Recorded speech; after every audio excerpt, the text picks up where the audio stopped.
السلام علیکم ورحمۃ اللہ وبرکاتہ۔ معزز سامعین و ناظرین، آج ہم گھی کوار کے بارے میں گفتگو کریں گے۔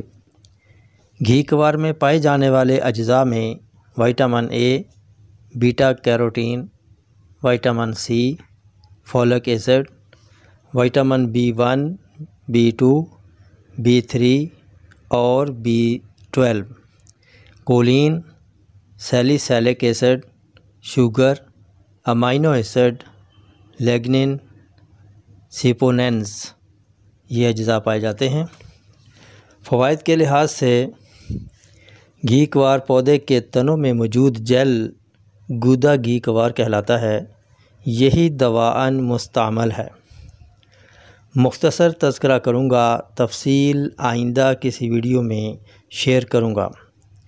طب میں نسخہ کو ملین بنانے کے لیے اجزائے نسخہ میں گودا گھی کوار استعمال کیا جاتا ہے۔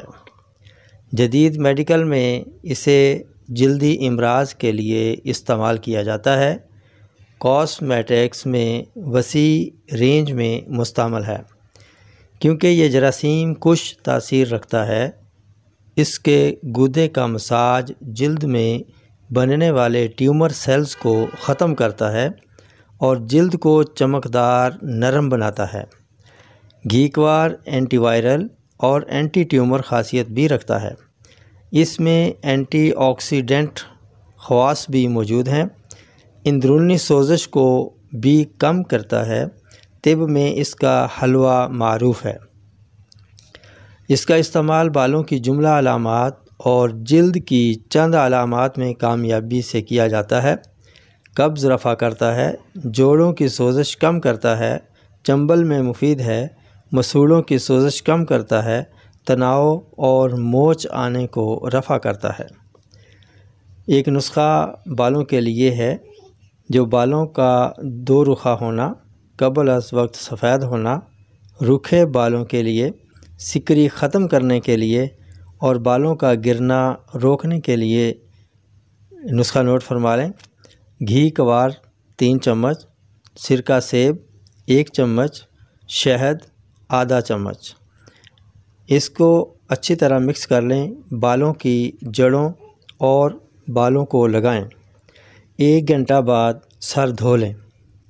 اور دوسرا نسخہ، جو چہرے کو چمکدار بناتا ہے، رنگت نکھارتا ہے، داغ دھبے ختم کرتا ہے، پھنسیاں ختم کرتا ہے۔ نوٹ فرما لیں۔ گودا گھی کوار 4 چمچ، ہلدی آدھا چمچ، لیموں کا رس آدھا چمچ، عرق گلاب خالص 1 چمچ۔ اچھی طرح ان تمام چیزوں کو مکس کر لیں اور چہرے پر ہلکے ہاتھوں سے مساج کریں۔ 1 گھنٹہ بعد نارمل ٹھنڈا گرم پانی سے دھو لیں اور سوتی کپڑے سے صاف کر لیں۔ اس کے علاوہ گودا گھی کوار کھانے سے کھانسی، سر درد، قبض، آنکھوں میں جلن، پانی کا آنا، کان بہنا، کم سنائی دینا، مہاسے، جلدی مسائل، کھجلی، الرجی، امیون سسٹم کو بڑھاتا ہے اور موٹاپا بھی کم کرتا ہے۔ تندرستی انمول نعمت ہے۔ انہی الفاظ کے ساتھ اب اجازت چاہوں گا، پھر ملیں گے اگلی ویڈیو میں ایک نئے ٹاپک کے ساتھ۔ تب تک کے لیے اجازت دیجیے۔ السلام علیکم ورحمۃ اللہ وبرکاتہ۔